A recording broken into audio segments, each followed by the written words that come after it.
I can't do it. Okay. We'll do it live. Okay. No. We'll do it live. It. Do it live. I'll write it and we'll do it live. Thing sucks. Well, here we go. It's another edition of the Daily Puck Drop. It is Wednesday, January 7th. Welcome into the show, kiddos. Boy, do we have a show that I did not think we would be discussing here on the Wednesday leading up to the wild card round in the NFL. The attention focus should be all on who are the Seahawks going to face. Obviously, we'll get to the Seahawks, but just a huge dose of news that came out yesterday involving the University of Washington. Damon Williams bolts. It says pound sand, Jed Fish. And you know what? I'm taking Humberto with me. Maybe he'll go back to Humberto. You never know. We've got John Harbaugh out. We got to discuss that. Apparently for the Ravens, winning's not fun. We've got in the trenches with Rob Staton to talk Seahawks.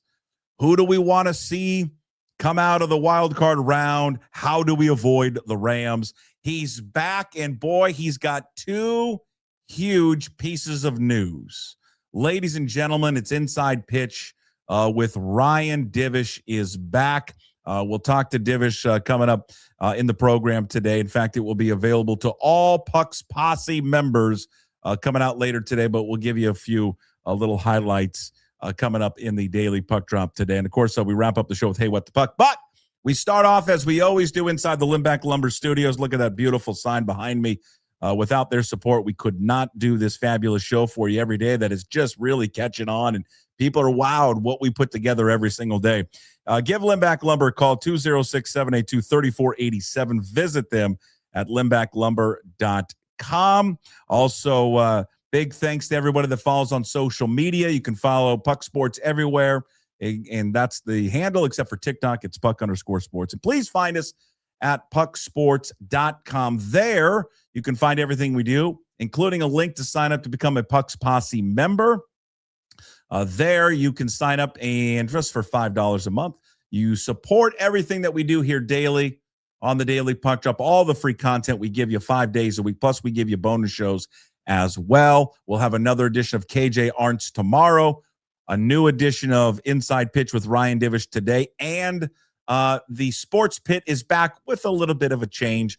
Sports Pit is back every single week with myself and Matt Stretch Johnson. We get to, on yesterday's Sports Pit, why Steve Sandmeyer is not there. But he will be back at some point. I think he'll do some shows, but not on a regular basis. But if you want a Stretch fix, check out yesterday's Sports Pit that has now been out there and released. All right, ladies and gentlemen, without further ado, hat on backwards like Ken Griffey Jr., it is the one and only Jimmy Moore.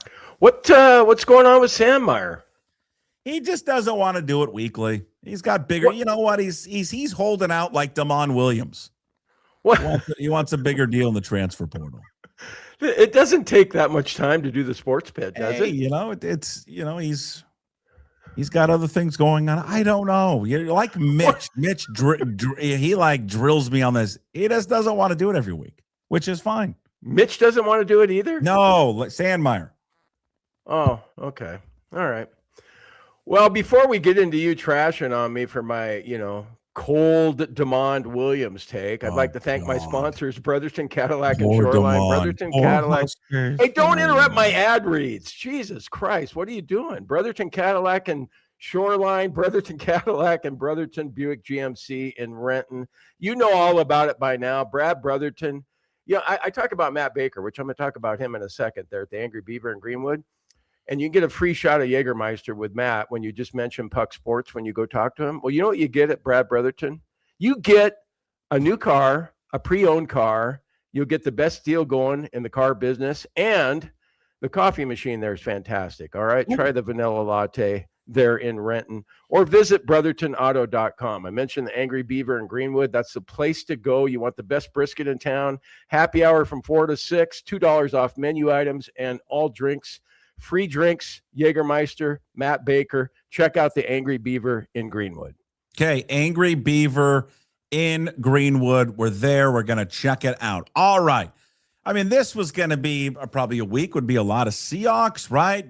No game going on this week. And then you get the news that gets dumped yesterday, which shouldn't surprise anyone. Like in this world of college football, it honestly shouldn't surprise anybody.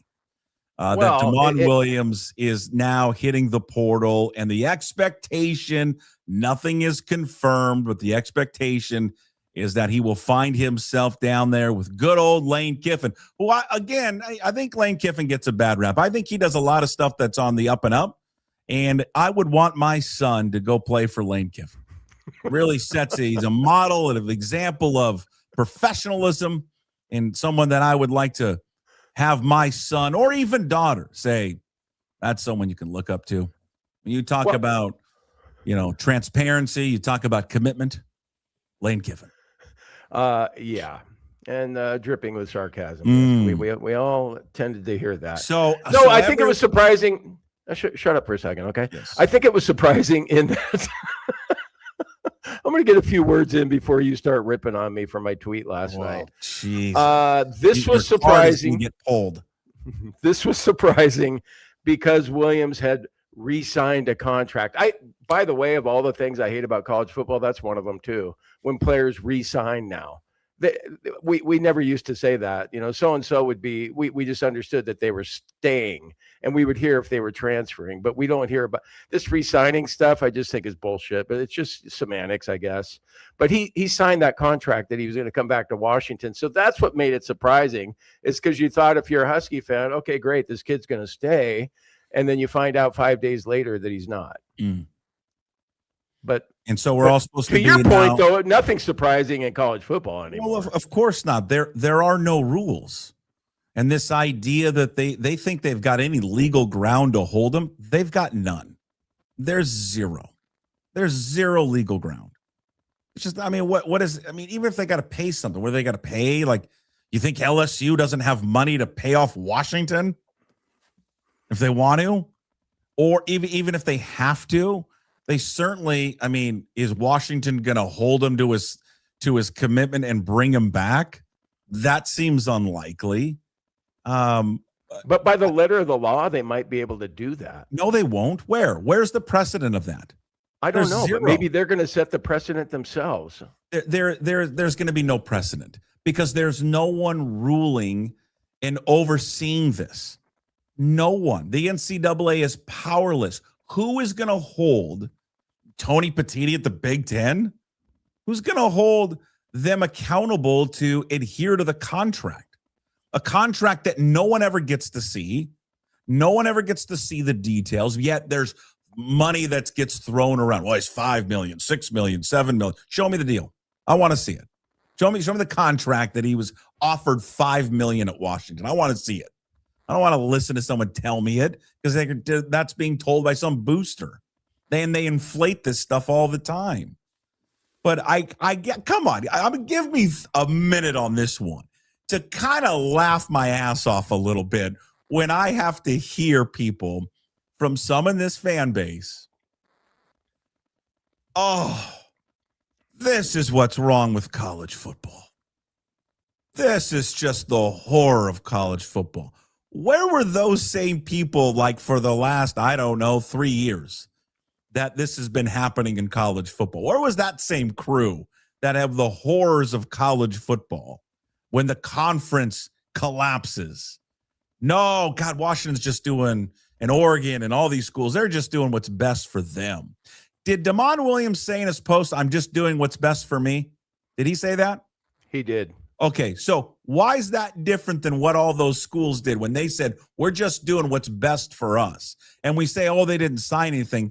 Hey, that's bullshit, because the president at the time at Washington, Kase, there's public records that show that she was communicating with George Kliavkoff and Kirk Schultz, who was leading the conference. Oh, no, everything's good. We have a few questions about the deal, but we're on board the next morning when we sign that grants of right of whatever, the media grant rights. We're all on board tomorrow. We're going to sign it. Meanwhile, she's lying to everyone because she's negotiating with the Big Ten at the same time. Public records show that. So don't sing me this song and dance what's someone's word in their signature. None of it means anything. All of it's bullshit. And so I find it funny now that some, and it's not just their fans, it's everybody, right? This is so bad for college football. This is what makes it so awful. I didn't hear these people bitching and moaning when, well, look what we've had to go through in the last 3 years. Conference dismantles, left for dead, lose our 2 top quarterbacks, both Heisman. I mean, even though Material wasn't, but he was in the beginning of the season. Heisman Trophy candidates, all this stuff because doesn't have enough money to pay.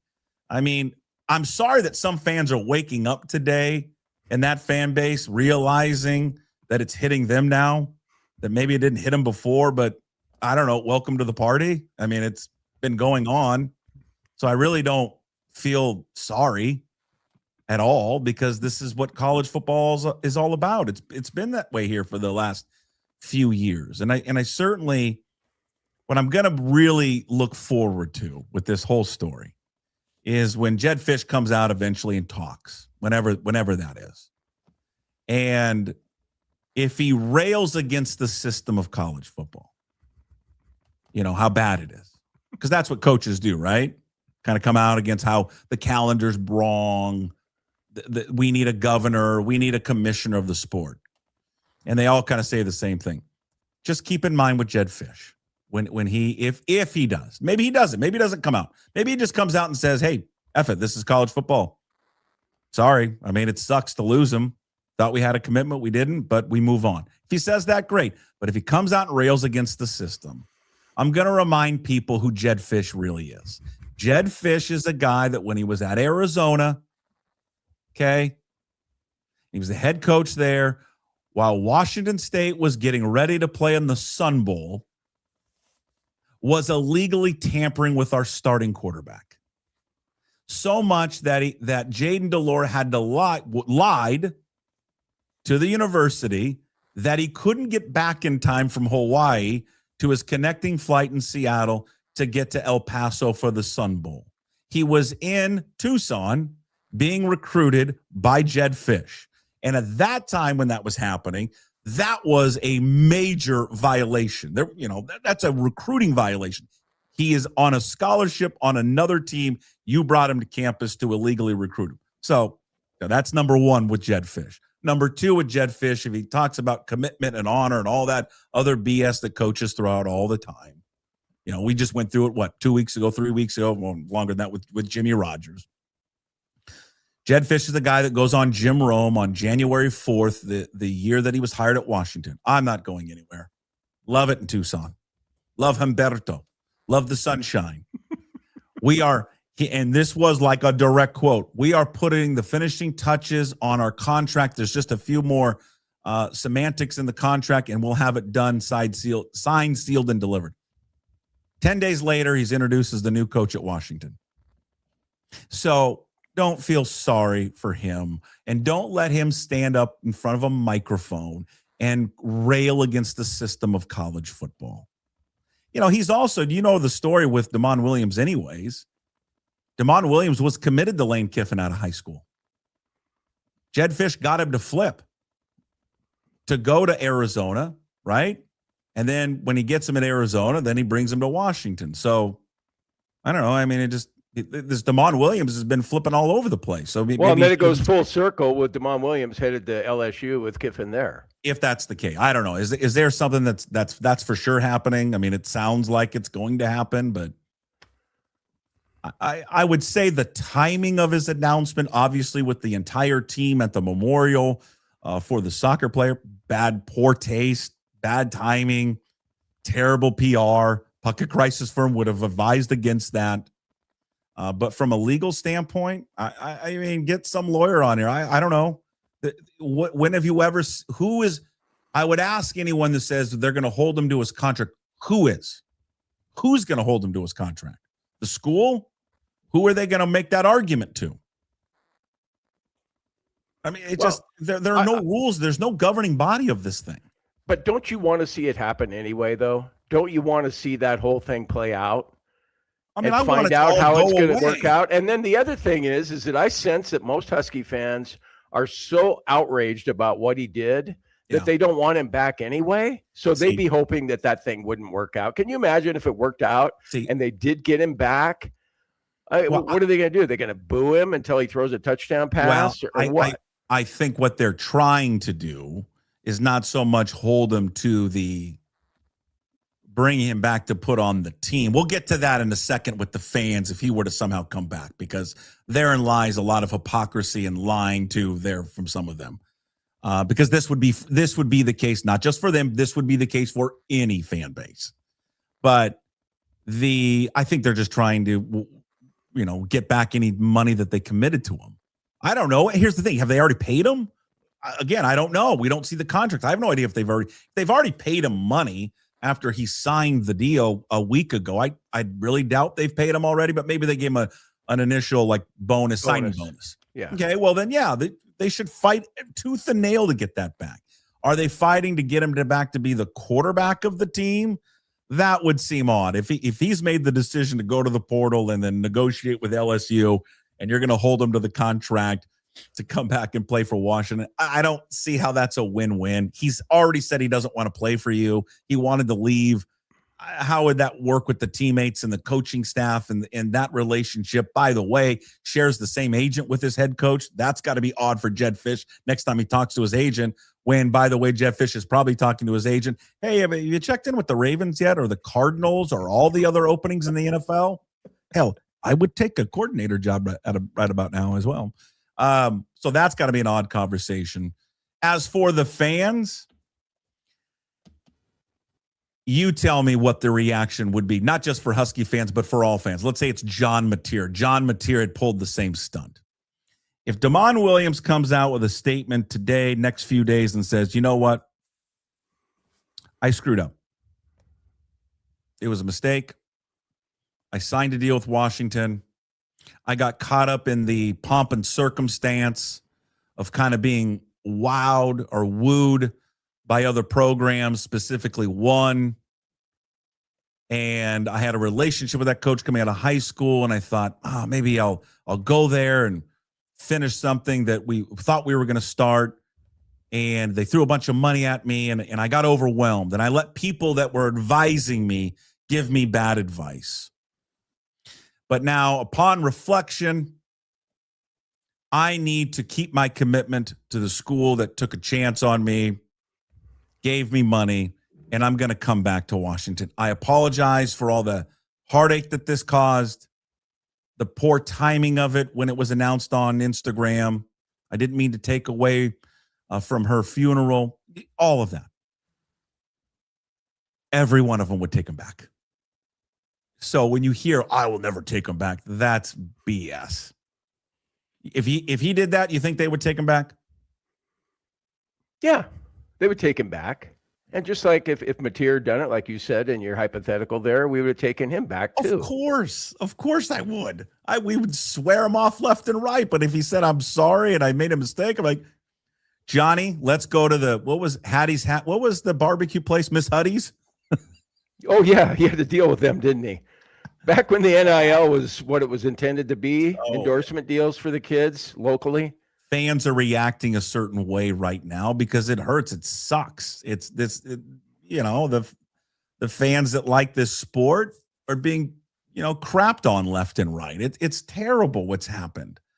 But, I just, there's part of me that gets a kick out of, whoa, my God, like, I didn't know this was going on. Reaction from some. I mean, It's been going. I mean, I saw one post from someone that, he's getting kind of raked over the coals about, God, as no other program, he was talking about Washington, has had to go through so much change in the last few years. I'm like, who's that? Cam Cleveland? No, somebody else. And people are like, are you fucking brain dead? Like, what is wrong with you? You don't want to mention who that somebody else is? I don't know who it is. I don't know the person. Oh. He was just somewhere on Twitter that people are reposting this guy. Yeah. And like, well, it's you had to go through the last few years. Okay. Do you get the sense with Jedd Fisch that Husky fans even want him around as their coach for the long term? Because they know his history I think they know that he's, just kind of got a slimy side to him, that he's not a real scrupulous man of character. And I think they realized that if Michigan had offered him the job, that he probably would have gone there if Whittingham hadn't swooped in from retirement and taken it. I think some. And the thing is that they're going to be stuck with him now. If you don't like Jed Fish as a Husky fan, you're going to be stuck with him now. You lost Muhammad to Cal, who was a better running back than Coleman last season. Understanding that Coleman was hurt, but Muhammad, my God. That guy's like Chris Carson on the college level. One I don't get why he decided to go to Cal of all places. Well, what don't you get about it? They're not a good football team, and maybe Lepoy will turn them around. But who's a better? They offered him more money than UW did. Then why didn't Washington step up? I've always that kid's unbelievable. All I've ever heard about this fan base is how much money they have, and that Microsoft is in the backyard, and Amazon's in the backyard, and Boeing's in the backyard. They couldn't afford Muhammad. But Puck, without Muhammad and without Williams, now there's some good quarterbacks in the transfer portal, so I guess you can turn around the money you were going to pay Williams. You can pay like Sam Levitt or is it Raiola, the Nebraska kid? Oh, the guy that looks like Mahomes. I mean, Levitt would be the first one I would call. I mean, he'd be the only one I'd call. I'd put all my eggs in the Sam Levitt basket. He's a hell of a. But you're going to have to pay him more than you were going to pay Williams. Well, and I don't know and that's the other thing with this stuff. Who knows what the actual price is? I don't know. Ross Dellinger has a story out now about when they were wooing the guy from, that ends up going to Texas Tech. Where was he at? I'm blanking on what school he was previously. Now he signed at Texas Tech, where, I think Texas Tech has apparently paid him around $5 million. But LSU, like, that was the one thing I finally saw today from Dellinger, is like they actually have the contract, showing the contract of what they were going to pay this guy. It was $3.5 million. So I think when you hear these numbers being thrown out, like Williams has been reportedly $5 million and LSU's like $6 million, I think a lot of it's BS. I think it's a lot of like the collectives and people associated throwing numbers out that are fake. Maybe. Maybe. But don't you think that we can agree that Damon Williams, whatever he re-signed with Washington for, let's say it's $3 million. Okay, don't you think LSU came at him and just said, hey, look, man, we know that you signed a contract and we were going to offer you $4 million, but now we'll offer you $5 million. Yeah. I mean, that's clearly what happened. But you like to think that when you're raising your kids, that if you sign a contract, and even, I go back to the days of when a handshake agreement was an agreement, and that was solid. You didn't need to be signing anything. Like if you shook someone's hand and had an agreement with them, then you were a man of honor and you honored that agreement. And so you like to think that Williams was like, he should have said to LSU, look, oh my God, I can't believe I'm passing up $5 million, but I signed this deal, and hey, Lane, Coach Kiffin, sorry, but I can't do this. But look who they learn from. They learn from the adults in the room. Look at these coaches. Where's the loyalty? Look at Jimmy Rogers. Look at that fake ass Jimmy Rogers. That guy sits up in a press conference on a Wednesday after signing day. Oh, what we sell every guy, what we sell our recruits here is no BS. No BS. Fucking 24 hours later, he's going to Iowa State. I mean, I would not want to be known as a professional liar, and you peg it beautifully when you say that. They all are, and you don't want to say they all are, but give me an example of someone who isn't.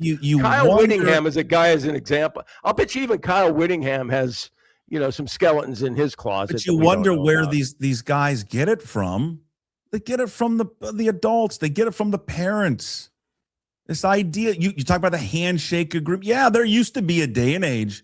You shook someone's hand. That was it. There wasn't a need for a signature. I'll go back to President. Would you have let Owen go to LSU? Would I have let Mikey or Stevie go to LSU after signing that contract? For how much money? How much money? Go back to Costa. The answer to that is no. And then somebody out there saying, "Oh, that's bullshit, Jim. You'd have done the same thing." But I go back to what I originally started off with, who they listen to these people and follow the lead of people in power. You got a president at the time at Washington that looked in the eyes of the guy who ran the Pac-12 board and said, We're signing up. We're good to go on the media deal. Can't wait. And then she lied. So why is anyone surprised with any of this stuff? Because it starts with them. So I'm not going to sit there. You can sit there and bash a 19-year-old for making a decision like this. Where are all those people that bash her or bash these coaches? All these people that are involved in this mess that they all have had a hand in creating. All of them. They thought they were all going to go to greener, bigger pastures. All of them have created this problem. Every one of them. And that's where we sit today. It's a nightmare. There's no one. I mean, listen, I want people to give to the collective for the Cougars and like Jack Thompson and others like that. And Jack and I have talked about this. I hate it though. So does he. Everybody does. But it's a stupid, unnecessary evil that you have to do. And you're right. You're like, you give this money, and then all of a sudden this person's not there. They're gone. And they just, what are they? I don't know how they're going to keep this kid from not, going to LSU if that's where he goes. I mean, I don't what legal ground do they have? And if they've got evidence that he was being tampered with, oh, okay, well, guess we'll see it. It's just weird, though, isn't it? I mean, and I look back on Cam Ward going to Miami and Mateer going to Oklahoma, and I think generally speaking, like, I don't want to speak for all Cougs or anything, but we kind of wish them well, and we understood that we couldn't offer them what they were being offered at Miami and Oklahoma. But at Washington, I sense that they're going to just be rooting that he throws an interception on every pass there at LSU. It's very, I mean, yeah. And I've never, Puck, I read the Seattle Times pretty religiously, and I always look at the comments at the end of stories, and I have never seen more comments at the end of a story than today. Andy Yamashita, who covers the Huskies for the Times, there were 567 comments at the end of his story. Like usually if there's a lot of comments, it's, 138 or whatever. Yeah. But, and I would say out of those 567 comments, everybody is just fed up. And that's, like you were giving me shit last night, and rightfully so. As a Coug, I should have, reveled in the Huskies having all these issues because they kicked us to the curb. They were part of the reason the Pac-12 imploded. And we hate them generally anyway because they're our biggest rival. And we always go back to 0-12 in 2008. Those were the glory years for Washington. Yeah, you were carrying the Husky flag last night on Twitter. No, I really wasn't. Washington. I really wasn't carrying the Husky flag, and I wasn't singing "Bow Down to Washington," even though I do know the words, unlike most of their fans. I just was so fed up with it all, and that included what happened with Damon Williams. I just thought, you know what? I still dislike them and want them to lose every game they play. But, man, doesn't this just say where we are in the state of college football? This is the latest example. And it's one of the worst examples because he'd actually signed to come back and play for Washington and then leave. And so that superseded, it's kind of a big word for a Coug to use, that went up and above my hatred for the Huskies. I looked at the bigger picture and thought how fucked up this whole thing is. And it's fucked up for everybody, including Washington. And I had a moment of sentimentality for our biggest rival. I'd like you to remind yourself of probably how many messages you got when Cam Ward left and John Mateer left and Jake Dickert left and Jimmy Rogers left. I know. How many snarky little posts of, you guys just couldn't afford. You guys are this second-rate organization, second-rate program. You lost another guy. I mean, allow yourself 30 seconds to kind of chuckle a little bit about what just happened. Okay? Okay. Just allow 30? yourself. How about 60? You can have 60 seconds. Allow yourself to have the 60 seconds when they look up from the ivory tower and say, nothing, we're one of the halves. Well, apparently not, because someone poached your quarterback that's a Heisman Trophy guy next year. Well, that's the funniest part to me is because it's always like, mighty Washington, and they consider themselves to be the elite of the elite. Well, I mean, they're basically like Cal. No one is. Here's the thing. There's always a bigger fish in the pond. Yeah. They're not immune to this. And I think what's hurting them right now is that the first time it's really hit them. No one is immune to this. There's maybe I don't know, What, Alabama and Ohio State immune to it? Maybe. Well, maybe, but didn't Jeremiah? Did I not just see yesterday their star wide receiver? Is he in the portal? Jeremiah Smith? I maybe again, I don't know what to believe anymore on Twitter with just all the BS that's out there with fake posts and fake everything. Like but I thought I saw where he's entered in the portal. So I mean, who knows? Maybe no one's untouchable. No one's immune to it. Yeah. No, you're right. No one's better than another. There's got to be some answers at some point. I mentioned in the, Jim. The government's going to have to get involved. I don't know if you're a paid subscriber to Jim Moore, the go-to guy.substack.com. I was one of the first people to be on board. Well, okay. So if you, I just wrote about it today, and I just saw Aaron Levine retweeted this. Aaron Taylor, he used to play at Notre Dame. He's a broadcaster now. Yeah. But he's actually in favor of what's happening, all the chaos. And his reasoning it's good reasoning. He wants the circus to be all 3 rings to 4-ring circus and just continue to have continued chaos. He even suggested wife swapping.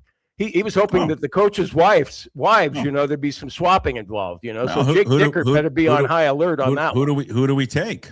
Okay, yeah, well, Dickert's wife would be number 1, I think. Yeah, but I think so. But what he's getting at is that he just wants it to be so silly and so bizarre and so crazy that somebody will finally do something to rein it all in and have some rules to govern these things. But it has to be Congress. They're the only ones to do it. I'm again, if it's going to continue to go down this path that it's going down, they have to get involved. It's going to have to be unionized. It has to become the NFL. That's what it has to become. If you're going to continue, that's the only way this works. The only way. If you continue to go, it cannot sustain in its current state if they don't get involved. Now that's going to bring in a bunch of antitrust lawsuits and all of that involved with these public universities. It's going to be a freaking mess, but that's what has to happen. It has to become an actual professional league if you want to continue to act this way. That's it. Wow. Or you're just going to continue to have the same problems. Because Puck, we've talked about it. I mean, college football. How much did we used to love it? It's great.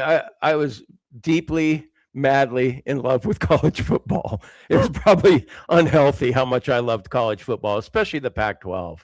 God, the Pac-12 after dark. I mean, you talk about dropping your pants, right? I mean, Pac-12 after dark was that kind of thing for us. Absolutely. And so I just, to see what it's become, it's tragic. It is. And I know it's sports, but I go back to what Wyman used to say about, God, I was getting a free education at Stanford. I thought that was pretty cool. I didn't need any more than that. Sure. I mean, think about what a free education costs. I mean, we're paying Mikey and Stevie tuition at Washington State. It's going up 3% next year. I'm not sure what it is, but it's like 15,000 or something like that. Yeah, I mean, of course, but it's it's not good. And then these kids, that's the instant gratification too, and we're all guilty of that. Even as adults, we want things to happen right away and all that stuff. But think about it long term. So you get let's say you get your 500,000 for being a starting offensive guard at Alabama or whatever. But maybe you're not good enough to play in the NFL. And then you get out of school, you don't have a degree, and then it's like, okay, now what? Now what am I going to do? That 500,000 is gone, and so now what? So I just wonder. I mean, do any of these kids go to class anymore? Are they all cheating on tests? Do they all have AI write their essays? I mean, the basketball is even worse because you just get there for a semester and play the basketball semester and then bounce out. Yeah, transfer to another place. I mean, and then and I suppose, and we've talked about it as kids, maybe we'd be doing the same thing. Like I saw Lawan Watts playing for Texas Tech last night, and just a terrific player. And as a fan, you're sitting there going, God, when you see Lawan Watts, you're thinking, God, he's awesome already. He's going to be even better a year or two from now, but he's going to be awesome somewhere else. And it's no fun for anyone, except for if you're one of those kids making all that kind of money. Sure. I mean, I don't know what the future is going to hold for the sport. I mean, it's got to be regulated at some point. I just don't know if I don't know who's in charge of that. I don't know what's ever going to happen to be in charge of that regulation. I have no idea. I don't think anybody does. I like the idea of Nick Saban being involved somehow. Or, any of these coaches, Chris Peterson, guys that got out of it before, they knew that they wouldn't be able to. Nick Saban got out of coaching because of the NIL, because it leveled the playing ground. Because he was paying players under the table. Okay, that's fair enough. Again, I mean, so that's why he got out of it, because he couldn't win anymore. He couldn't win at the rate he was winning at because he was paying these guys under the table. And now everyone gets to pay him. He's like, fuck, shit. What are we going to do now? How do I compete with the Texas Tech billionaire oil guy who can, just simply, or you saw the story today, that Mark Cuban just came out and said, yeah, I'm funding the entire 2026 Indiana NIL program. It's Mark frickin' Cuban. I mean, how many schools have Mark Cuban or Phil Knight or that billionaire at Texas Tech? No, I mean, Jesus, we got wheat farmers. Yes, we do. That's what we got. God, I'm always conflicted though with that, Puck. You do your part with the 1890 club, but God, doesn't it make more sense really in the bigger picture to donate to the communications department? Like Mark Cuban. If you're Mark Cuban, okay, give some money to the football team if you want, but maybe he is giving money to the School of Journalism there or engineering or whatever the departments are there at Indiana. I don't know, but maybe. I mean, I guess the answer would be you could give to both, but yeah, but that's another thing that you and I hate. It's always you get asked for money and then more money and then more money and more money and more money, and you don't know who's getting that money and then how do they dole out what to which player, how much to which player. And then I don't know how coaches navigate the whole thing, trying to keep a happy locker room while you're building a team. And you can't really build a team because all the kids are one and done now. Mm-hmm. Yeah. It's a beautiful thing, isn't it? Like this kid. Okay. Listen, let me just give you a case in point. And if I'm still doing this a year from now, if you don't shit can me like, 710 and KJR did, if I'm still here on this date next year, mark my words and make sure you bookmark this or whatever the fuck I'm gonna bookmark it. Okay, bookmark what I'm about to say. Okay, This kid that we got coming in, the freshman of the year in the Big Sky, this quarterback for the Pennant kid, for Cal Davis or whoever the hell he plays. He'll for. leave. So we're all excited. We're seeing seeing videos of this kid, right? Yeah, he'll leave to a bigger school. Oh my God, this is awesome. We're getting this kid from Cal Davis or whatever the fuck. Okay, Cal Davis. Next year at this time, of course, that kid will be in the transfer portal. And you'll be considering offers from Oklahoma, Florida, and Georgia. Sure, I know. but I'm not going to get excited. I'll get excited about the kid, especially when I take the Cougs and the points. Yeah, But that's why I'll be honest with you. I've never gotten super excited when I've seen all these re-sign posts from Wazoo, like Kirby Voorhees and Maxwell. I mean, I've got oh, that's cool. No, you were excited about Voorhees. Okay, to a degree, but in the back of my mind, I'm like, until I see him actually on the field next year, I'll wait and see. Well, yeah, it's just like Meredith. Wasn't Meredith the kid that bled crimson? And then he was in the transfer portal, and then he came back when he probably didn't get a high enough offer from anywhere else. But here's the deal. What's stopping Kirby Voorhees if somebody loses a running back here, one of these bigger programs goes down with an injury or comes up with some crazy amount of money that said, all right, then Kirby Voorhees maybe leaves. I'm just using him as an example. That's why we need Washington to be successful with their lawsuit so that doesn't happen elsewhere. Our favorite college football wife has volleyed in. Oh, who's that? Amber Fish. Oh. What'd she say? I didn't want Jed to go to Ann Arbor because it snows there in the winter. Yeah.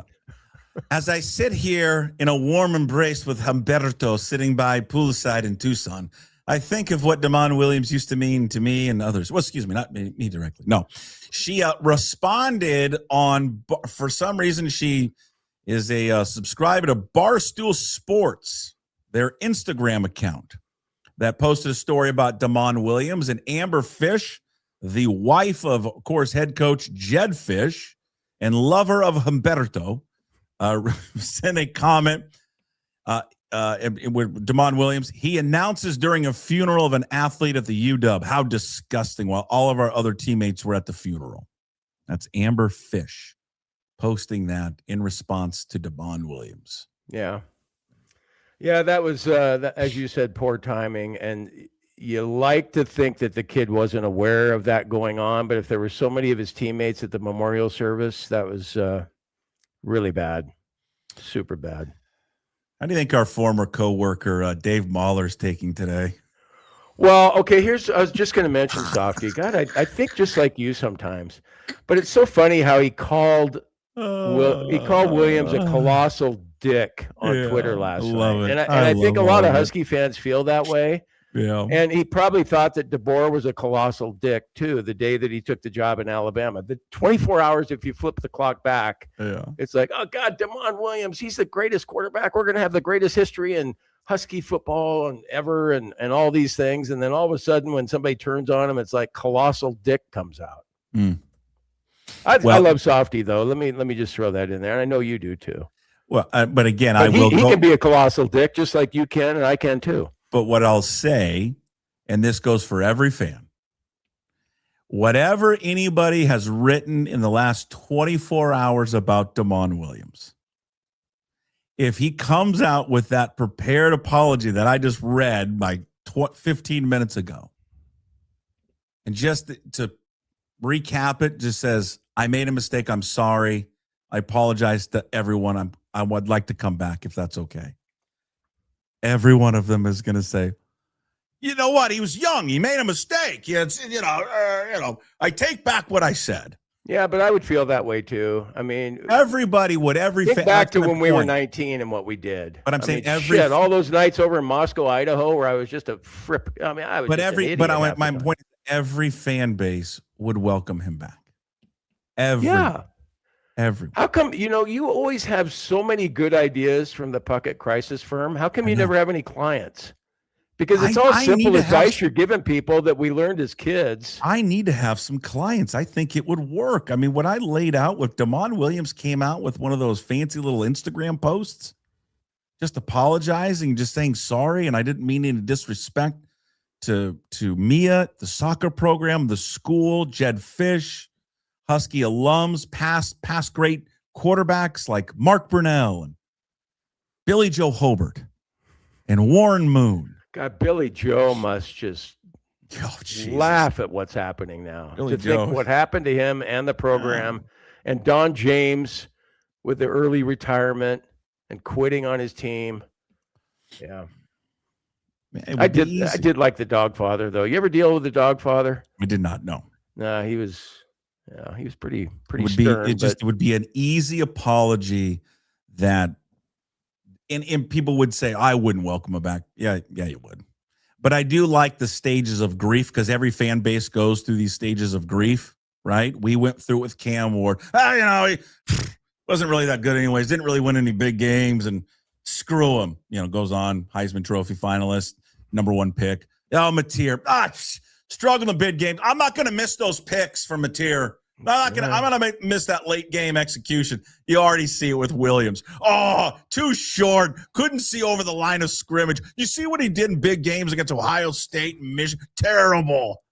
The stage of grief. God, that kid was good against us, though, wasn't he? Oh, that stage of grief of where you just shit on that guy for every fan base does it. It's hilarious. It made it easier when Ward left, though, because we had Mateer. And Mateer was as good, if not better than Ward to some of us. We felt that way. But isn't it funny that every fan base does the same thing? It's the knee-jerk reaction right away. Oh, that place sucked anyway. So good riddance. We'll upgrade. Yeah. Well, you're trying to make yourself feel better. Yeah, I get it. Yeah. Because it stings. It sucks. You don't want to lose. You don't want to lose those guys. So it will be fascinating to see what happens, what the legal ramifications are, what all of it. I mean, I'm going to be real, because I mean, maybe you're right. Maybe this is what starts a change, and it gets everybody on board that you can't do this, and that somebody at the NCAA or Congress or somebody steps in to change what has become.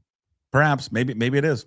Maybe it takes Damon Williams doing what he did to kind of change, the outlook of college football. What I love, I don't know if you've seen this photo that has been circulating, But have you seen the photo? Did you know that Sam Levitt, the former Arizona State quarterback, which I just don't understand why he left Arizona State. I don't get it, but I know. I just don't understand it. Great head coach, fun football team, and you're living in frickin' Tempe, man. What the hell is wrong? You're the quarterback of Arizona State. Yeah. And they made the college football playoff last year. Yes. Did you see him sitting next to Lane Kiffin at the basketball game last night? Now, I don't know if this is, oh my God, he's on a visit there. And now I don't know if this actually was the case, but there's a picture of Kiffin, of Levitt looking at his phone and then Kiffin, looking over his shoulder, and everyone's like, if that's the moment Levitt found out Damon Williams was in the portal, and Kiffin thinking, all right, Sam, it's been fun. Why don't you move along? God, I don't know. Would you rather have Sam Levitt than Damon Williams, though? Sam Levitt's a great quarterback. Yeah. I'm honestly, truthfully, I think Sam Levitt's better. I think Sam Levitt's a better quarterback than Damon Williams. So yeah, if Washington got Sam Levitt, I'll be honest with you, I think they in a weird way kind of upgraded. No, I'm with you on that. And they will make a big splash now because they have to. I mean, I was reading the Times story today. What they have behind Williams, not so good. Oh yeah, I mean, are they going to? But again, this is this dirty game, right? Oh, everything. This is what's wrong with college football. This is dirty. It's an awful game. Yet we're going to turn around and go do it to somebody else. Yeah. And then you live with that, and then you're like, oh, it's okay. It's it's fine. It's like, it's just for Wazoo fans. Wazoo fans are like, oh, it's awful what's happened with Ward and Mateer, but it's not awful when we go to UC Davis and take their quarterback, is it? Or go to South Dakota State and take their entire roster. No, it's not bad then. No. It's part of the game, right? It's part of the business. Sucks. It just sucks, Puck. Yeah. I forgot about being a Coug for a brief instant there when I hit the send button. Oh, yesterday. That's fine. Yeah, that's okay. I admit that. Just to tell your listeners, I mean, you were so outraged at me. You called me last night and you never interrupted my, Mexican dinner with my kids and family and everything. I'm sorry. Just to give me shit. You know what? I was going to send a separate text to you and the boys and to ask Mikey and Stevie, can you talk some sense in your father? Well, I typically like turmoil at Washington. That's my favorite kind. But I just took a break from that last night. I get it just, the bigger part of the whole thing is the problem with college football. And yeah, you're right. Now they get to experience it firsthand too. Well, yeah, I mean, I just think that Muhammad might be a bigger loss than Williams if they end up getting Levitt. I think if I were a fan of theirs, I would turn around and ask, why were you asleep at the wheel to allow that guy to leave campus? That's what I'd want to know. No idea. I mean, just, the offer he couldn't refuse from Cal, I guess. Yeah, I don't know. I mean, maybe it was an offer from Tosh Lapoy. So I do not know. Tosh Lapoy, you talking about slippery guys. Cal has one in Tosh Lapoy. You remember that story about Shaq Thompson going from Cal to Washington? Yeah, I mean, he's terrible. But again, if I'm Muhammad, I don't know. Maybe I don't know. Where is he from? Is he from down there? No idea. Maybe perhaps. I just know he runs the hell out of it. He's a great running back. Yeah, I mean, you're losing your top running back. I'm sure they've got some running backs behind him that are good, but I don't know, are they as good as Muhammad? I doubt it. And then you lose your starting quarterback, and you're scrambling right now. I'll be real interested to see what Jed's next move is. Again, there's always been a move is to just dive into that transfer portal with all the quarterbacks that are in there. Is it, or is his next move is his agent calling his NFL teams? No. Look at all these openings in the NFL. I don't even think he's that sleazy, is he? Are you freaking serious? Are we talking about the same Jed Fish? I can't remember a time when Husky fans were not as behind their coach like this. I mean, since Willingham. I can't think. Maybe Gilby a little bit, but I can't remember, Husky fans just seeming wishy-washy toward this guy. I would just say this about Jedd Fisch. If any of these NFL teams, and I don't know, there's been no stories out there. I have no idea if they're interested in Jedd Fisch. But I can guarantee you this, Jedd Fisch is interested in the NFL. Guarantee that. If he had an opportunity Why would you guarantee that, though? Are you sure? Maybe now that he's back in college, he likes the college. Stop it. Come on. Stop. Jed, come on, man. This guy doesn't sit around here. There's a chance you could be wrong. There's a small chance, a very small chance. And a small chance I could be right. Yeah, very small chance that Jedd Fisch wouldn't be desirous if the NFL called him. Hey, if the Arizona Cardinals called him up, say, hey, Jed, would you like to come to Scottsdale and be the coach of the Arizona Cardinals? Jedd Fisch is he couldn't get out of Seattle fast enough. Well, imagine him calling Amber and telling her about that. Oh, my God. Hey, what do you think about going to Scottsdale instead of Tucson? It's just 2-hour drive. Her first calls to Humberto. Yeah.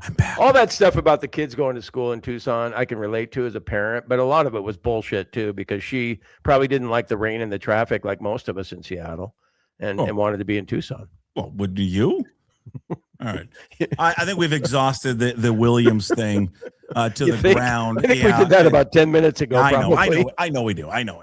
We got the Seahawks, but there's nothing Seahawks related, right? I'm proud of you, man. I thought you were gonna, just lambaste me, but you didn't, and so I took it easy on you. It was a rare show of your professionalism. I took it easy on you. I really wanted that. I mean, I just didn't like your post last night. The horror. F the horror. I know. I'm ashamed. Yeah. I'm ashamed. You wanted to take my coup card away last night, and it sounds like I did, but I don't. I was kind of like, I was thinking, God, I had it out of my wallet, and I was ready to maybe hand it to you because I did feel bad, but I'll proudly put it back in my wallet and say, go Cougs, okay? Hey, do you think winning is fun? Well, of course, yes. So do you think the Ravens like winning or not? Do they not like to win? Yeah, that one baffled me. The Raheem Morris one baffled me. Stefanski seems to be in high demand. Yeah, but hold on. Let's separate. Let's separate Kevin Stefanski and Raheem Morris from John Harbaugh. No, I know. And so Harbaugh should have gotten a pass, and he should have gotten credit for getting the Ravens into a position where a made kick would have put them in the playoffs. If you lose there should be a clause in every coach's contract that you will not lose your job if your starting quarterback misses half the games this year. Because what are you supposed to do? The drop off from the starting quarterback to the backup, and you still expect him to be gangbusters as a coach? Well, that's not going to happen.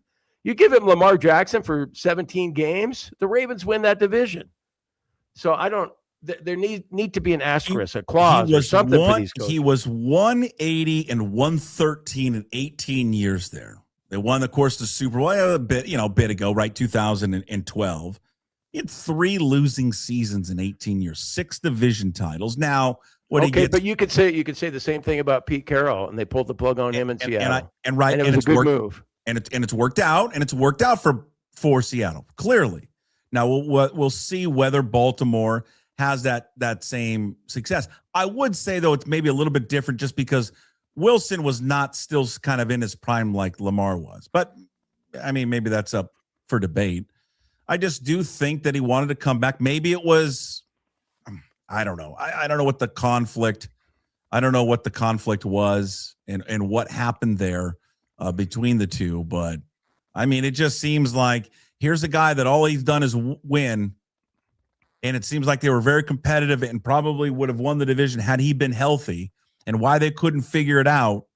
I just think sometimes, and again, this was a risk that Seattle took with Carroll, but I think we were in it. We're not in it in Baltimore, so we don't know all the details in Baltimore, just like Baltimore fans wouldn't know all the details in Seattle. You're right. It was time to move on here. I wonder if Ravens fans feel it's the same thing there. It's time to move on. But again, don't get tired of winning.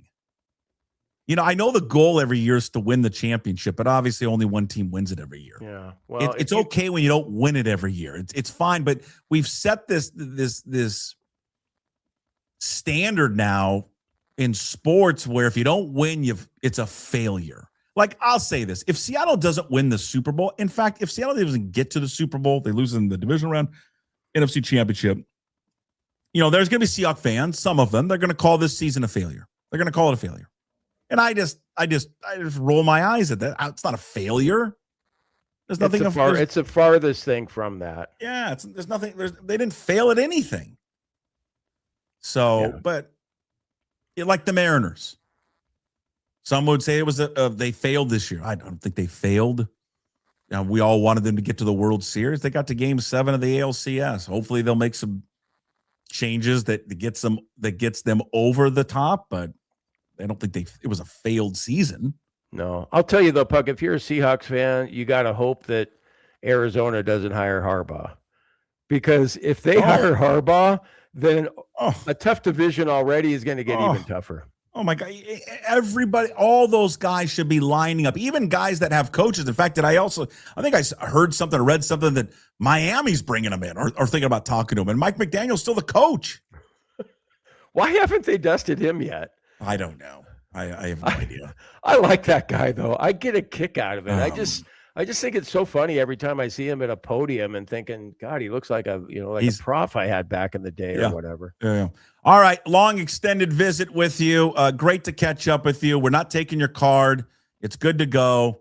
Have a few days off. Sing the Wazoo fight song, and we'll see you back on Friday. Okay, Puck. Go Cougs. Go Cougs. There he is. Yeah, that felt, say it again. A little bit more enthusiasm. Go Cougs! Fight for Washington State. Okay. We'll see you later. There he is, Jim Moore, the go-to guy, with us Monday, Wednesdays, and Fridays.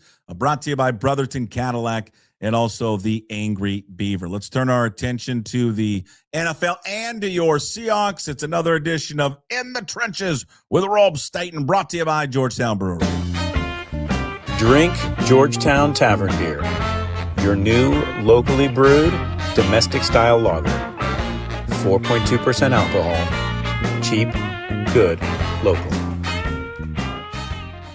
All right, here we go. It's another edition of In the Trenches with Rob Staton of SeahawksDraftBlog.com. He joins us every week to talk Seahawks football, brought to you by Georgetown Brewery, makers of Manny's Pale Ale, Bodie's Alpha IPA, also Rogers Pilsner, and their new Tavern Beer. Tasting Room Beer Garden open daily from 10 a.m. to 8 p.m. Visit GeorgetownBeer.com. Rob, everyone has had the same line when the news came out with John Harbaugh being fired yesterday with the Ravens. If this were college football, we'd all be worried that Mike Macdonald would be leaving, right?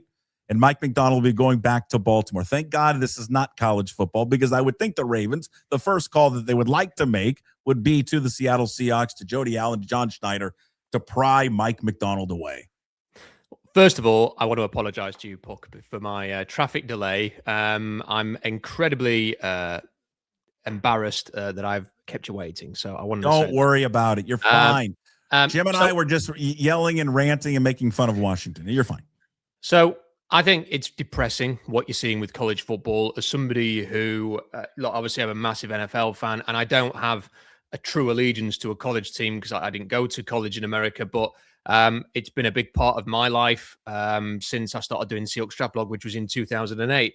And to watch college football as it is today, I think it's completely broken. It's hard to watch where you have, this quarterback at Washington who, agrees this deal and then he's gone off and done all this. It's a disgrace. I am sick to death of seeing players who are already part of teams announcing that they're staying, to the point that if I was on a team, let's say I was playing for Washington State and I signed a deal, let's say, to stay at Washington State, I would go, don't put that out. Just let everybody assume that I'm just going to stay. There doesn't need to be anything. Maybe call the local journalist up and go, just get them to put out that Rob Staton's definitely not going anywhere else. He's staying. I don't need a big Instagram post saying I've re-signed. Now, the whole thing is completely broken. You've got all of the big personalities within college football, like Nick Saban, saying it's broken, and yet nothing seems to be being done about it. But how have we got Ole Miss playing in a college football semi-final this week when half of their coaches didn't know whether they were going to be coaching Ole Miss or going and recruiting for Lane Kiffin? I think a couple of them even decided today that they're not going to be coaching tomorrow, which is just, it's what is this? They've destroyed something that was so amazing. Yep. And everything about it is just, I used to watch every bowl game. I used to set my recorder and the ones that I couldn't watch live, every bowl game, and the players would play in them, and it would be an achievement to get to a bowl game. And often the bowl games were where people would elevate their draft stock. They would play well in the bowl games, and that was, he played great in the Sugar Bowl or something like this. And now, what's the point in watching them? Half the players don't play. Half the players are in the portal. The biggest thing, everyone's going on about these bloody Pop-Tarts at that bowl. That's the most entertaining thing about the bowl games now, with the mascots. College football is just eating itself alive. Something has to be done about this. Yeah, that's when you look to the NFL as like the moral hierarchy and just the moral compass, you're like, oh, okay. When it comes to all sports, but that's where there are no rules in college football, and eventually they'll find its way to having certainly more there of an NFL model. Let's go Seahawks. Obviously, no game this week. We'll talk about who we want to see the Seahawks face. I would assume we all agree it would anybody but the Rams, at least in the divisional round. Let's rewind back though to the Niners game. Your thoughts, your reaction, your takeaway after that victory. Again, it's only a 13-3 win, but it looked like one of the more dominant 10-point wins we've ever seen. Well, we love the trenches, don't we, Puck? And that was a game dominated in the trenches by Seattle. And that's the kind of football team you and I wanted and a lot of other people wanted to see, and we weren't getting it. And now we have got it. That was an absolute hammering. And you're right, it could have been 30 points to 3, couldn't it? It could have been anything. Like, they absolutely took the soul of the Niners. Mike McDonald said a few weeks ago, I'm sure it was Mike McDonald who said this. Maybe I've dreamt this quote up, but I like it anyway. So I'm going to say it again, that he wants the other team to lose their love of playing football when they play the Seahawks. And you could just see that oozing out of the 49ers players in that final drive, couldn't you? That was like 9 minutes long, and they did the best to try and throw an interception at the end of that drive, but they carried it on, and then he missed the kick anyway, but it did the job. It got the job done at the end. But you could just see the Niners didn't want to be on the football field anymore with the Seahawks. And that was just so encouraging to see the running game and the defense playing as well. Sam Darnold essentially just being a point guard, which is what he needs to be. And now that Puck, how have we gone from that? When you and I first started talking with Jim, we were talking constantly about Pete Carroll and changing the coach and not going anywhere. And now we're sat here and they are 2 home wins away from being back in the Super Bowl. We could be talking about a Super Bowl again in a couple of weeks' time. And it's also funny, though, when you look at this regime change, right? And this is what Baltimore is going to go through, right? And it may work, it may not work. But they are essentially the same team, though. It's like the way they play is exactly how Pete Carroll would want to play. It's the same thing. Defense, let's control the ball. Let's try to get a good running game. Now, it's different messaging. Defensively, they do it differently of how they play, right? I mean, Carroll's defense was like, we're just going to line up and our guys are better, and we're going to kind of run like a simplified system. Mike McDonald's system is not simplified. I mean, there's a lot going on there, but the ethos, the core of how they play football is very similar. Yeah, well, it is.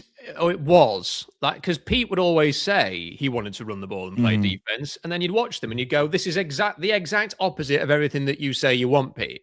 This is a finesse team. This is all on the quarterback. This is, the defense can't tackle. The defense can't defend the run. You can't run the ball. You're unwilling to run the football. For years, Pete would say one thing and do the other. And then he'd step up to the podium after a game and go, I never saw that coming, when the game completely went against them. Or he'd say, we're going to get the run defense fixed. We're going to make a turn.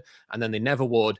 And everything that he would often say he wanted to be, they weren't. And everything that he wanted to be, they are now. And this is the kind of football team that I like to watch play. I'm not interested really in the uber analytical, throw it around the field, do what the Lions do and go for it every 4th down. For me, I want to see tough, physical, trenches-based football that takes the will of the opponent away, that hammers the opponent in the face, that, I want to be the toughest, nastiest, most unpleasant football team in the NFL. And when I was watching that game on Saturday, I felt like we've got it. We are the toughest, most physical, nastiest, angry bunch of junkyard dogs in the NFL right now, and I bloody love it. Okay, has Sam Darnold, let's get to Darnold here for a second. Has he passed another test for you that gives you even more confidence in Darnold moving forward in the playoffs?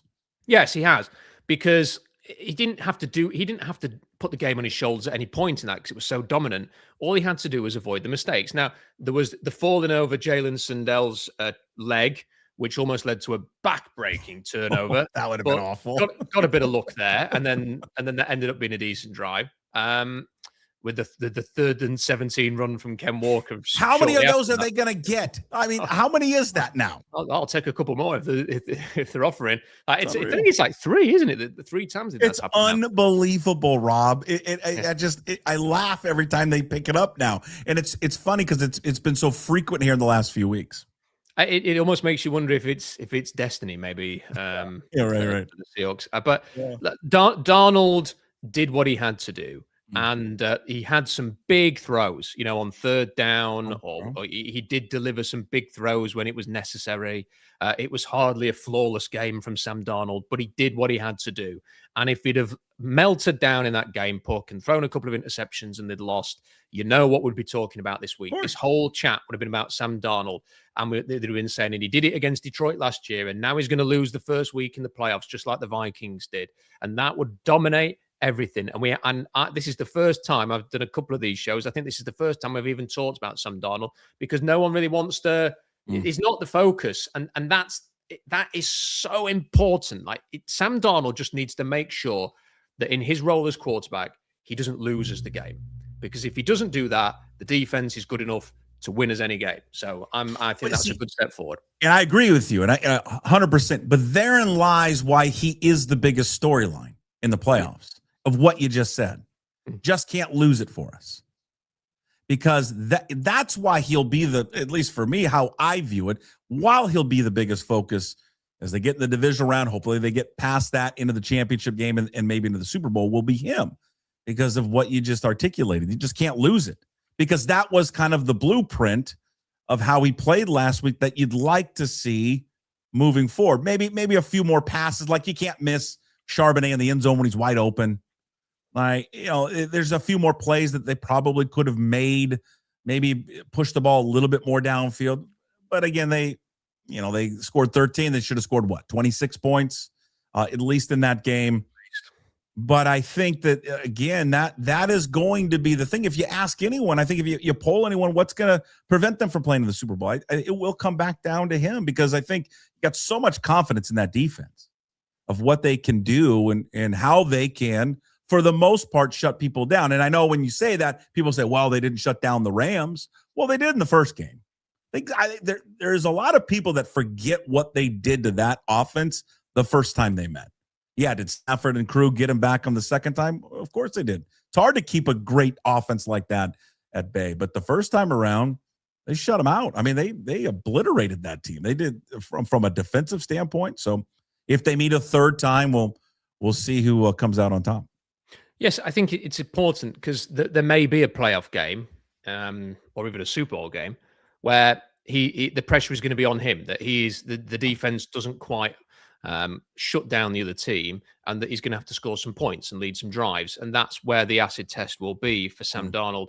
But I just feel as if I'm almost hoping that it doesn't come to that. Like they've got 2 home games now, and I think we all encourage, if you are a Seahawks fan who has a ticket for either of the divisional round game, and if they win the NFC Championship, please do not sell it to an opposing fan for a lot of money, because if you can pack that stadium out full of Seahawks fans and you have a defense and an increasingly productive running game, you are going to be incredibly difficult to beat. Mm-hmm. And it will take the pressure off Sam Darnold.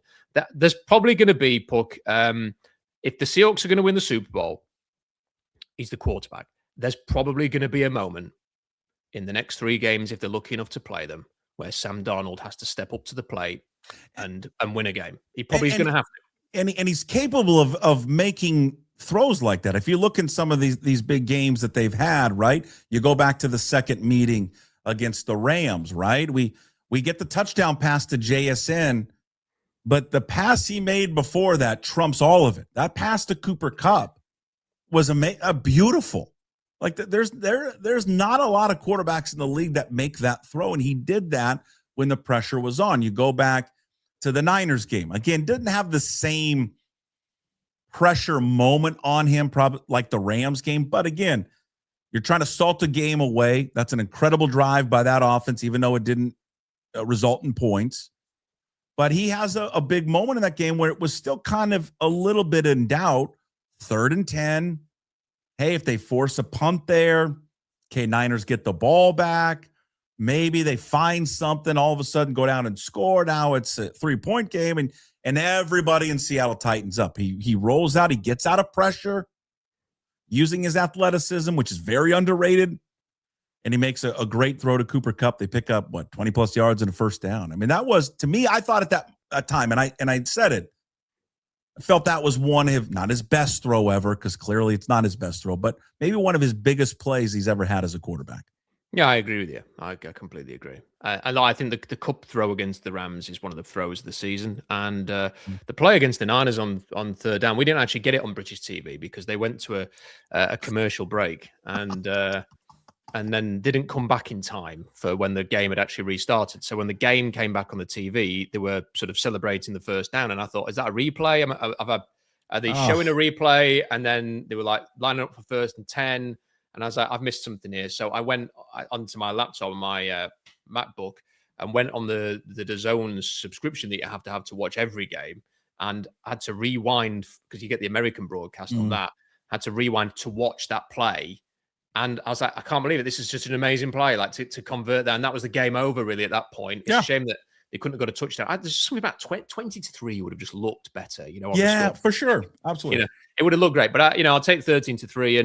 And I'm intrigued to see who they're going to get next. I am convinced that there's going to be an upset in one of the wild card. Very rarely just goes according to the script, and it will need to go according to the script for the what I would call the worst case scenario of playing the Rams. Don't want it. You will need it will require the Bears, the Eagles, and the Rams all winning. I've just got a feeling that one of those things isn't going to happen. There's one game more than the others that I'm circling for that, but I don't think it's going to go quite that way. Okay, who are we putting all of our pounds on? Who is the team that is going to help us out to avoid the Rams in the divisional round? My pounds are on the Green Bay Packers. So the Packers beat the Bears handily in the first game. Yeah. And then in the second game, I don't know if people remember this, but the Bears had to kick an onside kick to stay in that game. That's right. And it was recovered by the Bears in a very similar fashion to the NFC Championship game in 2014 that benefited the Seahawks. And from there, Caleb Williams drove down, got them to overtime. They won in overtime. So if that onside kick was recovered, that was an easy Green Bay win, and they would have won twice against the Bears. I think this is going to be the Bears lost back-to-back games. So I've just got a feeling that maybe the Bears peaked at the wrong time, and that the Packers, having lost the last meeting between the two, might be a little bit refocused. I know they've had injuries and Micah Parsons is not available. I've just got a suspicion that the Packers will win and they will play the Seahawks in the divisional round. Is it one of those scenarios, careful for what we wish for, though, with the Packers? Maybe, because the Packers came to Seattle last season and hammered the Seahawks. So potentially, yes. The only difference is Jordan Love has been here, there, and everywhere with the injuries and his form. Josh Jacobs has been banged up for weeks and just doesn't look like he should be on the field. Micah Parsons is out. I think that you can get after this Green Bay team. They've had a massively underwhelming season. It would be a crushing disappointment to lose to a 9-win Packers team in the divisional round. So I think that could be the matchup. I think that potentially they will win that, that the Rams will play the Eagles in the other game. And I think it may well be Rams versus Seahawks in the NFC Championship game. Well, and it's what should be. It's not what we want. We want we want Carolina to knock them off. But this is why Vegas has put them both as the favorites to win the Super Bowl. Whenever they meet, that will be the Super Bowl because they're the two favorites to win it. And I just don't want to see it in the divisional round. Give it to me in the championship game. Fine. Just not in the divisional round. Because that would be just kind of a nightmare scenario. Do you not feel like, we're talking about destiny earlier. Do you not think it's almost destined that it's Seahawks Rams in the NFC Championship? It'd be a cracking NFC Championship game. I think the neutrals would probably want that over anything else, especially given the way the last game happened. Yeah, I think it's what everybody would want. It's what the league wants. I mean, maybe it's not the desirable market Seattle like LA would be, but in terms of just from a pure football standpoint, yeah, that's the best matchup. Because that's better than anything you'd get in the Super Bowl. Because the Eagles have obviously got good players and they're the defending champion, but there's just something missing with the Eagles this year. I hope that's not the famous last words, but there's, that to me wouldn't feel quite as exciting. And the Niners just look too injured. They've done ever so well, haven't they? But they're too banged up, aren't they, to sort of treat them. Yeah, the storylines, the rubber match, all of it. Yeah. I think that would be a great, and I think the AFC is very interesting as well. I wonder if we might see a surprise team come out of the AFC, and this is why, Puck. I'm speaking as an England fan here as well as a Seahawks fan. Like sometimes things just open up, opportunities emerge, and you have to take them when the opportunities are there. And England have had a couple of tournaments in the soccer where their opportunities have opened up and they haven't taken them. They've got to the final game and they've not capitalized. I just think that you may not get a better chance than this for a long time with home field advantage and the league's wide open. And if you get to the Super Bowl, you ain't got Patrick Mahomes waiting for you at the peak of his powers with Andy Reid. Josh Allen might not be there either with the way the Bills have been playing. You might have an opportunity that just won't come around again for a long, long time to win a Super Bowl. I appreciate there's about 5 or 6 of the teams will be saying the same thing, but you have the home field advantage, as do Denver. I'm with you. I just think I'll say this. I think of the 3 teams that you really think of in the NFC, Seahawks, Rams, Eagles, whoever gets through. I mean, I think they're just going to pound whoever's coming from the AFC. I mean, it's a good shot of it. It just feels like that. I don't think you're scared. There's not that real dominant team over there, despite, the Broncos putting up, the same record. I've said this before, and I'll repeat it here with you. If the league needs to make an executive decision, if it is the Broncos and the Seahawks in the Super Bowl, they have got to let them wear their throwbacks. Well, you're preaching to the converted here. I look, they are both unbelievably good uniforms. I can't believe the Broncos passed up the chance to just have the throwbacks full time, because the difference between their throwbacks and what they have, they've got the UTEP, University of Texas El Paso unis, as their sort of main one. And then they've got this gorgeous throwback, which is like one of the best in the league. Like, just wear that. And then Seattle should do the same with theirs. The Eagles should do the same with the Kelly Greens. Yeah. Like New England, Tommy Patriot, all of it. I don't know why the resistance to this exists, Puck. And there are like every now and again you get like a stray fan go, I don't want to have the throwbacks permanently. I'm thinking, why? It's like me saying I'd rather just stay bald. Like, I'd actually quite like to have a full head of hair. Like there's no just go back to the throwbacks, man. Like they're just so amazing. Get the white throwbacks and let's just go with that. Well, a week from today, we will know who they'll be playing in the divisional round. Fingers crossed it's not the Rams. We'll find out with all Wild Card Weekend getting underway again this week. Rob Staton, SeahawksDraftBlog.com. Go read all of his work there. Check out his YouTube page, Rob Staton Football. Follow him on social media. Rob Staton, his weekly appearance brought to you by Georgetown Brewery. Thank you, Rob. We'll talk to you next week. Thanks, Poke. See you next week. There he is again, Rob Staton with us, SeahawksDraftBlog.com with us every single week in the bloody trenches. Will be a part of the Daily Puck Drop, the full show when we post it up later. Also will be just exclusive there on YouTube as well. So if you just want to say, you know what, I can go through the Daily Puck Drop on YouTube and find Rob, but I just want Rob separately. We've got that. I take care of it for you. You can get it yourself. All right. Inside Pitch with Ryan Divish will be out later today for all Puck's Posse members. We sat down early this morning.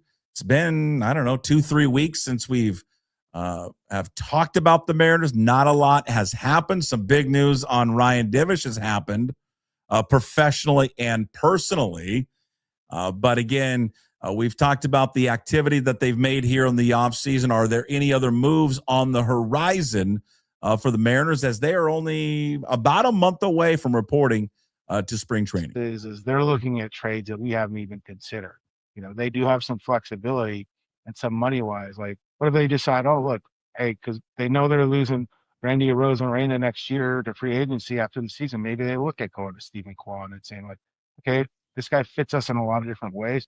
Let's put together a trade package where he's younger. They keep Arozarena for this year, but then they, move Rayleigh and some pieces to go get Kwan and then revamp your outfield. You could do that and then make your team better. I think they've been reluctant to give up major league pieces, but if it's the right ones and you know that you're getting something back that's a major league contributor, you do that. I thought to myself, Toronto's adding all these guys. Maybe they can make another run at Addison Barger again. I know they can't, they won't. Toronto won't trade him because he's so young and he's so cheap. But now, I'm looking at Toronto's roster, like, where the hell are they going to fit all these guys? And Toronto's certainly one of those teams that they fell short of winning a title and decided we're going to try to go all in and get as much talent as we possibly can. There's still rumors about them trying to make a move there for Kyle Tucker. Again, the future of Bo Bichette certainly still up in the air as well. That full episode with Ryan Divish, Inside Pitch with Divish, brought to you by Chalet Bowl, available for Puck's Posse members. It will be up shortly. Go to pucksports.com. At the top of the webpage, you'll see the link to sign up to become a Puck's Posse member. It's just $5 a month, and you will get it's a way to support everything we do here daily for all the free shows. In addition to that, we give you bonus shows like Inside Pitch with Ryan Divish, latest Sports Pit. It's back weekly. It's just myself and Stretch moving forward. The latest Sports Pit with Stretch is out. That came out yesterday. And then also another episode coming up tomorrow with Mitch Levy, Mitch Unfiltered, another episode of KJ Arns. All right, on this day, January 7th, happy birthday going out to former Mariners skipper Jim Lefevre. Jimmy Lefevre turns 83 today. He was the National League Rookie of the Year back in 1965, playing for the LA Dodgers, hit 250, 12 home runs. Drove in 69, played with the Dodgers until 1972, ends up leaving MLB, goes to Japan, where he finishes his career there, spending 4 years overseas. Manager of the Mariners from 1989 to 1991. Final season, the team was able to post their first ever winning record, going 83 and 79. Now, his contract was not extended, and he was ultimately succeeded by Bill Plummer. He went on to manage the Cubs for 2 seasons and then 1 season with the Brewers on an interim basis. Also, happy birthday on this day, January 7th, going out to Tacoma native John Lester. 42 today. Lester attended Bellarmine Prep. He was a 3-time MVP, an all-area selection out of the state of Washington. He was also the Gatorade State Player of the Year in 2000. He played for 5 different teams, obviously found his most success with the Boston Red Sox, in which he played 9 seasons with the Red Sox, 5-time All-Star, 3-time World Series champion, 2016 NLCS MVP while playing there for the Chicago Cubs. On this day, January 7th. Hey, What the Puck, brought to you by Restoration One of North Seattle. It's your restoration company that's going to let you avoid the stress of water, fire, and mold damage with their property restoration services. Locally owned and operated. Make them your first call when those damages do affect your residential or commercial property. Their website, restoration1.com, the North Seattle franchise. To recap, obviously the huge news of the day to Damon Williams, I would say to people in the fan base of Washington, welcome to the party. And it's a party that no one wants to be at. It sucks. But it's here. It's been here, by the way, for a while. College football is a mess. Everyone understands what a mess it is. What is the solution to it? I don't know. I don't think anybody knows. Well, is it going to take some type of government intervention? It's never good when the government gets involved in something like this. But they need someone. They need help. You can't put the genie back in the bottle. It's out. The sport will forever be changed. Some would say for the better, some would say for the worse. But ultimately, this comes down to one thing and one thing only: why we're here today, why fans feel so scorned today. Now it's taken some in a particular fan base to feel this angst longer than others that have had experiences year after year after year. It's greed. Greed is all it is. And greed ruins everything. It does. And greed is the number one reason why we feel the way we do now about college football. Greed. It's not good. And it's ruined this sport to a degree which it will never come back from, despite its growing popularity. The purists, it's forever ruined the sport for the purists, and that's being greed. Hey, What the Puck, brought to you by Restoration One of North Seattle. Getting your restoration company lets you avoid the stress of water, fire, and mold damage. Visit their website, restoration1.com, North Seattle franchise. Thank you to all the sponsors today. Thank you for everyone watching and listening. Thank you to those in the YouTube chat going back and forth all the morning long. Limback Lumber, Georgetown Brewery, Flatstick Pub, Restoration One. Thank you. Thank you to gym sponsors that join us on Monday, Wednesdays, and Fridays. Brotherton Cadillac and the Angry Beaver. Find today's Daily Punch Up on YouTube. When you're there, please hit that subscribe button. Please. You may be watching, whether it's live or later, hit that subscribe button. You may not know that you're not a subscriber. Also, find the Daily Punch Up on your favorite podcast platforms, Apple and Spotify. Does not matter which one. And there are others out there as well. Also, visit pucksports.com. Please sign up to become a member of the Pucks Posse. It's just $5 a month. Again, you support all the free content we do Dear Daily. Plus, we give you bonus shows throughout the week, like coming out today, Inside Pitch with Ryan Divish. Yesterday, another edition of the Sports Pit with Matt Stretch Johnson. And Thursdays with Mitch Levy, KJ Arntz. Also, check out the Graz with Gas Take 5 podcast, which we now produce here at Puck Sports. New episodes every single Monday. They're on YouTube and all podcast platforms. Everybody enjoy the rest of your Wednesday. We'll see you tomorrow, Thursday's edition again. KJ Arntz and a visit with Mike Garafolo of the NFL Network. Until then, as always, we promise to be better. No shoes, no ties. Would anybody like to smoke some pot? Yeah. I was born to lick your face. I was born to rub you, but you were born to rub me first. What do you need my address for? We'd like to send out a mailer. Mother of mercy, I don't speak Japanese!